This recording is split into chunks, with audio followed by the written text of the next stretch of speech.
It's finally happening. Local jobs that went to low-wage countries in Asia and Central America are now coming back to Southern California, creating new opportunities here. And this, some people facing the toughest and tightest job market in years are fighting back. They're reinventing themselves, finding new careers and hope for the future. Also, the rising number of homeless people now living in the suburbs have no access to a bathroom.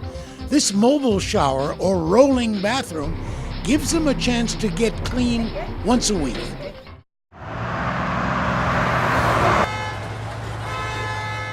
Okay, let's start with some good news.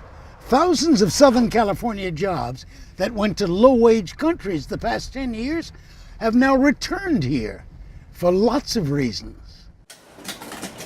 The garment factories of Los Angeles are beginning to hum again. They're coming back to life after years of losing thousands of these jobs to low-wage countries in Asia and Central America. 5 years ago, Karen Kane, the apparel manufacturer in Vernon, made half of its high-fashion clothing overseas. This year, more than 90% of its production of clothing will be done in Southern California. But why did Karen Kane come home? Moving its production out of Asia and back to LA?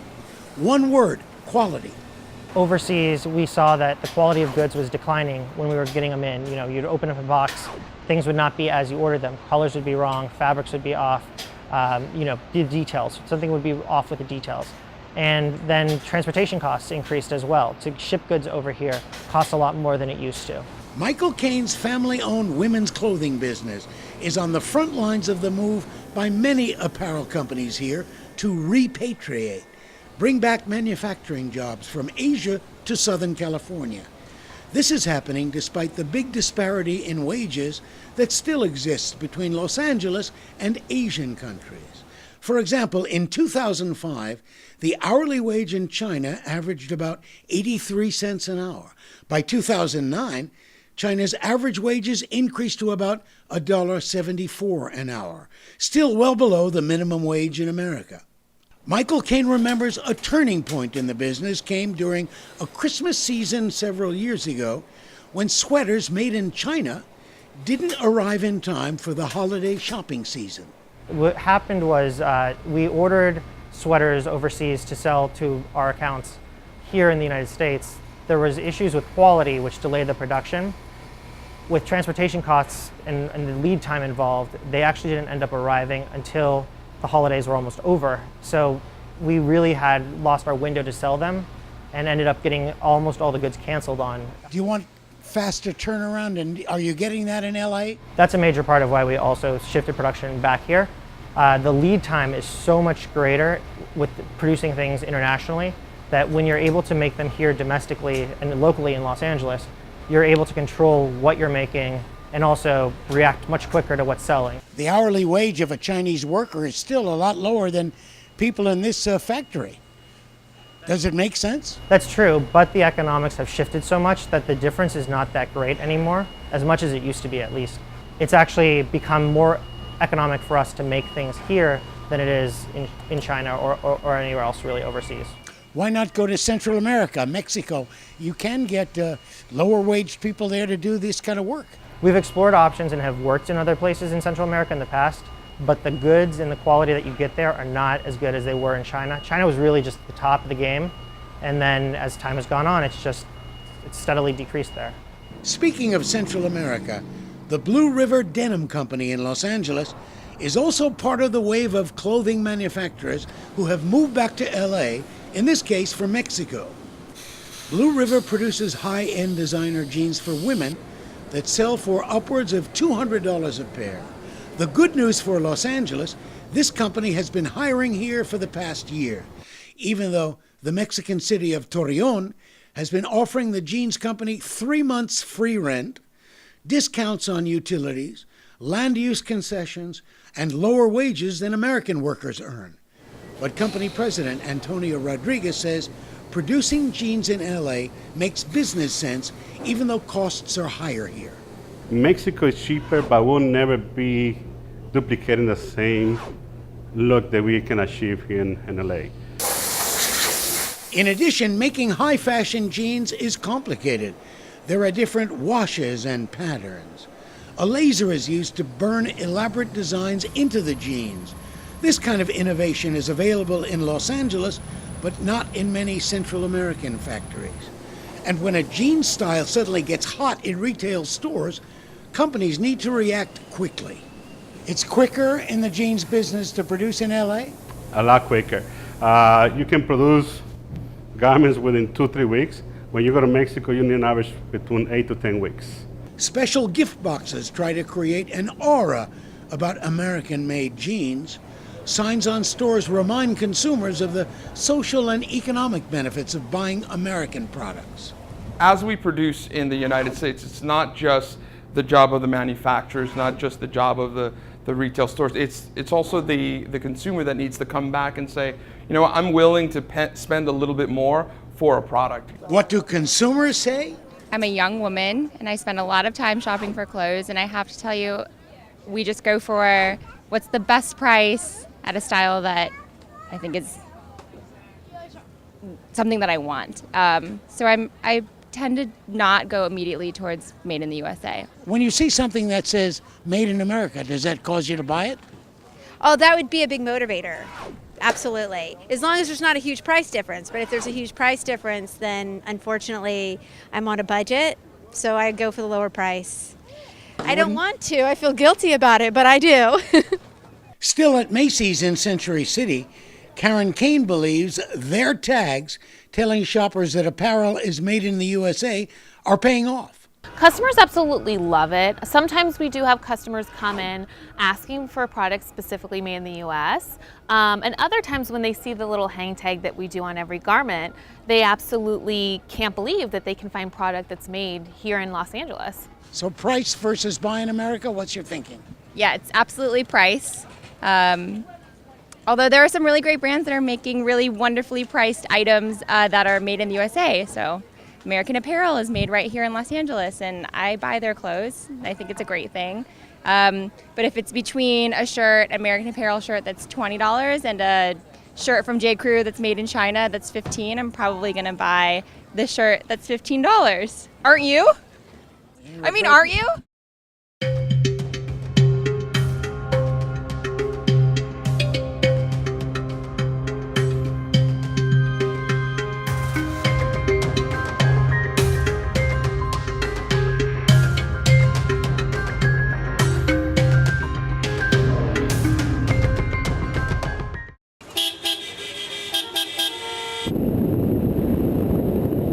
Every month when the unemployment figures come out, we're told that thousands of people have given up looking for work because the job market is so tight and tough. Well, this is a story about people who haven't given up. They're trying to reinvent themselves. Trade tech has suddenly become a hotspot for people who want to change their lives. This community college offering vocational education in fields like construction, restaurant work, auto mechanics, and more is attracting a record number of people who are looking for new ways to earn a living and make money. Many here lost their jobs during the sharp economic downturn, and lots of those jobs are not coming back. So at a time when some people are dropping out of the labor force, giving up because jobs are hard to find, these people are fighting to get back into the workforce. Min-hee Chow was an animator at Warner Brothers and DreamWorks. Now she's learning to become a construction worker. Why take construction? Because I love using my hands, and as an animator, I used to sit behind desk like 10 hours a day, and I found that I actually love being able to work with my hands and learning how to use power tools. And I used to have a brother, and my brother got to do fun stuff, and actually now I get to do the fun stuff and learn how to use equipment. You think you might want to look for a job in this field? Actually, yes. Working with Min-hee, Susan V was a stay-at-home mom for 20 years, raising 3 children in the suburbs. Now she also wants to work construction. From stay-at-home mom to construction worker, that's quite a transition. Well, it's something I've always been interested in. I just haven't had the time to pursue it before. And now what do you think? Oh, I love it. It's great. It's a lot of fun. Making a big change in your life, how does that feel? Liberating or is it scary? That's a little scary. It's a little difficult to come back to school after several decades of not being in school, but it is liberating and it's nice to meet people from different environments and different backgrounds. Over in the next classroom, Stephen Robbins is working on cars and diesel engines. Robbins spent 5 years in prison on a robbery conviction. Now he's on the dean's list, getting top grades and a scholarship, hoping to become a master mechanic. Are you hoping to get a job in this field? Oh yes, I am going to get a job. The diesel field is very broad and it's very in demand, so I'm going to get a job in the diesel field, yes. Quite a switch from prison, huh? Oh, way switch. I love the diesel program. I love, freedom and being able to make an honest living. That's the best thing of all. Downstairs in the restaurant class, former prosecutor in the city attorney's office, Larry Webster, is developing cooking skills. What about this field appeals to you? The creativity, the camaraderie, the exploring different cultures through food. Everyone here understands that this school does not promise there will be jobs waiting after the 2-year program. But former Marine Sergeant Donna Stone, who served in Afghanistan, is hoping the pickup in construction activity will provide a job for him. When I was deployed to Afghanistan, 2011, 2012, we did a lot of construction work with the Afghanis, building up the facilities, and particularly Bagram Air Base, helping a lot of the civilians that live on the perimeter of the base. It gave me a taste for it, and I like it, and I'm running with it. And I can see myself doing this for the next 20 or 30 years. Expansion of the Metro line is also expected to offer job opportunities. The Crenshaw Metro line that's going through down the Crenshaw corridor is looking for about 3,000 workers from the local community. So we're hoping to provide a large number of those students because we have a large fraction of our students come from the Crenshaw area. Students in this construction class are taught to build miniature houses. They will eventually construct a real house in Los Angeles. These people are hoping the rebound in the housing market continues. These are first-line workers that are going to be going directly into construction trades, first into residential and then into commercial. Now that the money started flowing again, that the loans have started coming for construction, these folks have lots of work. And there's lots of work waiting. And we take and cut it. Wait a minute. How about this for a new career? Learning how to slice up and prepare a huge shoulder of veal. Executive Chef Steve Casimir is breaking in a class of people who want to work in restaurants. This morning we were working with a veal shoulder, and what we're going to make is a classic French recipe called veal blanquette or blanquette de veau. So we want to introduce the student to where the cuts of meat are on the animal and then the proper way to cook it. And are there positions in restaurants around town for these students? There's positions everywhere. Restaurants come to me. We do everything from making bread, biscuits, and croissants all the way up to making fine dining French cuisine. Some of these students are budding entrepreneurs looking to start their own business. I wanted to market a salsa from home, and I realized that I had to learn a few things about safety and sanitation. I may go in with a friend in a restaurant. I'm hoping to start off with a job in the construction field, but then start my own construction firm. The 2-year program here costs about $2,000. The college makes an attempt to forecast where future job openings will occur, but that's always difficult. We have advisory councils from industry come in and tell us where are the jobs going to be next year, 10 years from now, 25 years from now, so that these students then are training for jobs that are going to be in the future and will not be training for things that have gone away. In a real sense, these people are trying to reinvent themselves, find work, and rediscover the joy of a job well done. It's a great feeling when you can go ahead and at the end of the day see what you've accomplished, and this makes you feel good.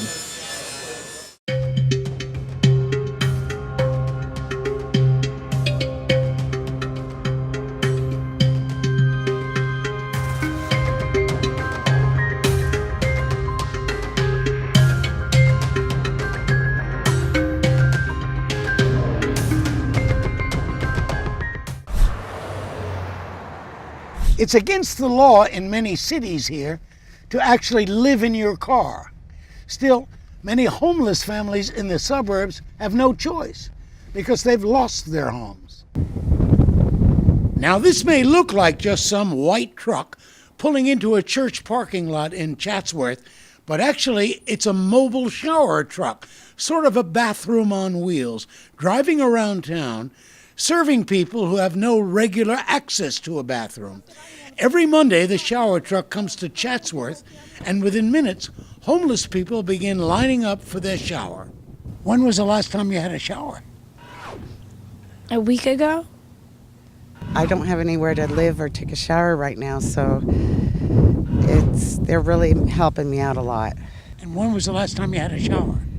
It was 8 days ago. I just take a sponge bath. The number of homeless families with children in suburban communities like Chatsworth has increased the past year. These three people, Anna, a hairdresser, her husband Brian, a cook, and mother Nellie, lost their home when they lost their jobs. Right now, we're just looking to find a room to rent so I can find a job so I have somewhere to sleep and rest, and because you can't find a job if you're looking all, dirty and stuff, The mobile shower unit has been serving homeless people in the San Fernando Valley for about 3 years. The people who use this service have hit rock bottom. Many lost their jobs and homes when the economy got softer. Thousands were laid off. This homeless man was a teacher. Now he's sleeping outdoors. Where are you spending the nights? I have a place over behind the old Hostess. It's a print shop, and they have like a driveway there. So they let me sleep there. That way I'm out of the weather, and I put my stuff in the corner. Pretty cold these nights, sleeping in a driveway. I think this is like the record last night for sure, because I've never seen it that cold ever. I've seen it 28 degrees once here in Chatsworth, but not as cold as last night. The Shower on Wheels operates 6 days a week in valley communities where there's a shortage of housing for the homeless. The San Fernando Valley Rescue Mission provides clean, used clothing and toilet articles. People don't realize that homelessness is an issue for so many people. It's not just the person with an addiction. It's families now. It's children, and it's really, really tough for people to realize it could be them. So a lot of times people just want to turn away and not think of it because it is really a devastating situation. Homelessness in LA County has become pretty much an epidemic, and family homelessness is on the rise. The clothing comes from the mission's facility on Satakoy Street. Donations of used clothes are cleaned, sorted, and dispersed to people who need them.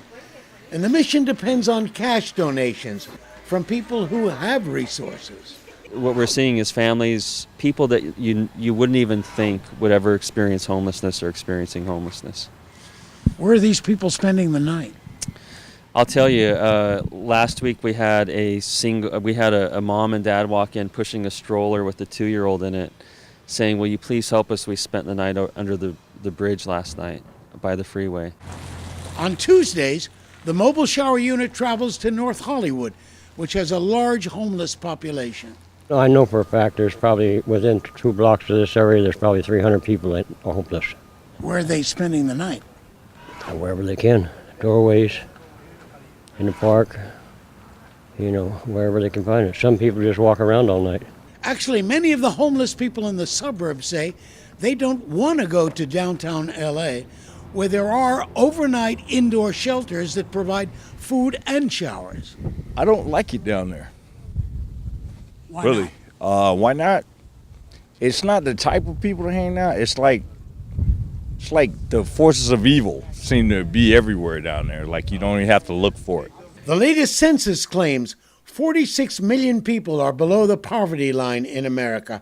Back in Chatsworth, after showering, Brian helps his wife Anna put on a clean pair of socks after her shower, while Nellie feels washed and clean again. I feel much better. I feel like a new person. Now I just have to find a place to live.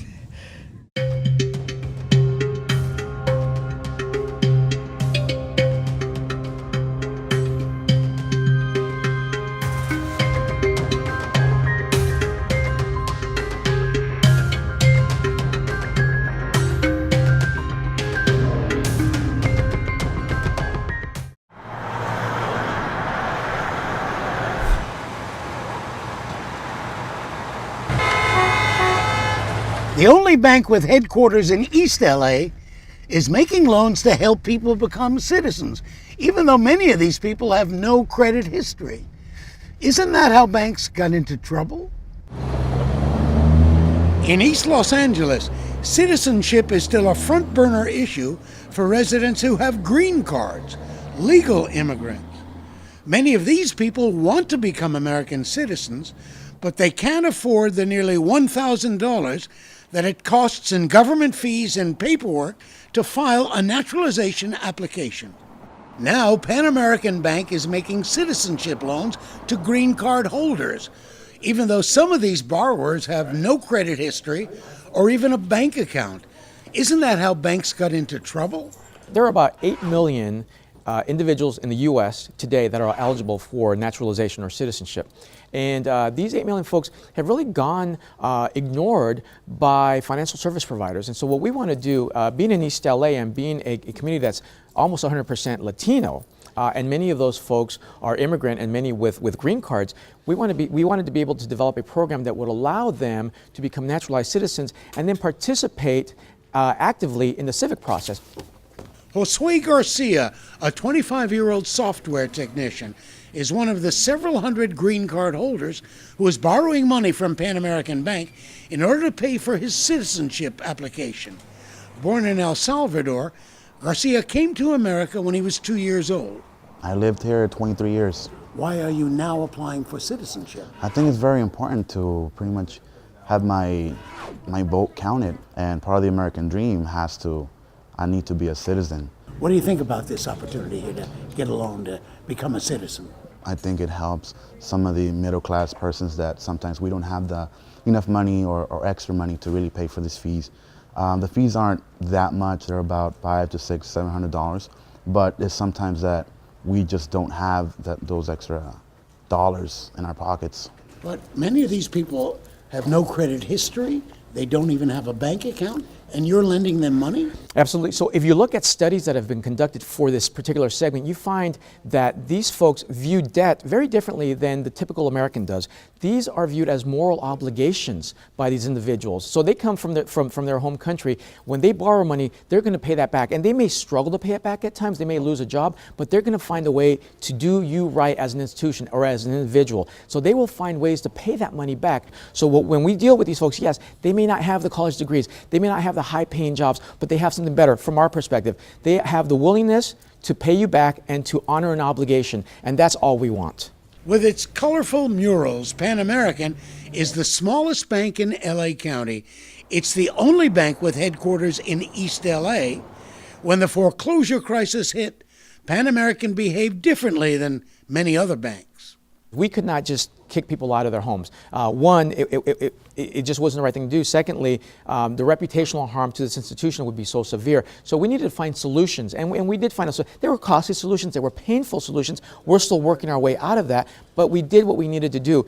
And so what we did is we sat down with these folks and said, let's figure out what we can do to keep you in your home, to keep you in your car, to keep your business going, so that you can weather the storm and we can continue to survive as well. The last 6 years have been horrible times for bankers. But I got to say the last 6 years for me personally have probably been the most rewarding because I can feel good about what I do for a living. Pan American Bank was founded by Romana Banuelos, an entrepreneur and mother of three who made a fortune by turning a small tortilla business into a huge Mexican food company. In 1972, President Nixon named her U.S. Treasurer, the first Latina to serve in that post. She founded the bank in 1963. She was so visionary. She knew 50 years ago that this segment, that East Los Angeles, was going to be a community that was going to be burgeoning. At the time, we were transitioning from a largely Jewish community to a largely Latino community. And she had the vision. She knew that there was going to be significant growth in this community and a need for a bank to serve the needs of that community, knowing that it was going to be largely immigrant, because that's what she was. And so that was 50 years ago, and we're still here. Growing up in East LA, Jesse Torres used to ride his bike around the bank parking lot. After UCLA, he worked for the Treasury Department as a bank examiner before being recruited for this bank presidency. Torres believes he's on a mission serving the bakeries, butcher shops, car washes, and immigrants on the east side. If we fail at what we are here to do, there is no one that will come in and pick up the slack. If this bank ceased to exist, I can assure you that there would be no bank serving this community in the way that we do it.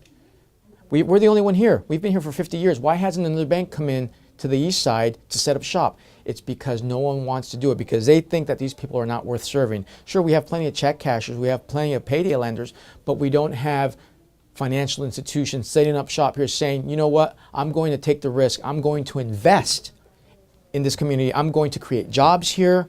I'm going to create careers here. I'm going to do everything that it takes to boost up this side of the city. No one has done that. They've done it everywhere else, but here. Why is that? So if we were to fail, if we did not succeed, I assure you that there would not be another bank coming into this town to pick up where we left off. And so failure is not an option for us. We must succeed. That's it for this edition of the Drive-By Economist. I'm Doug Kriegel. See you next time.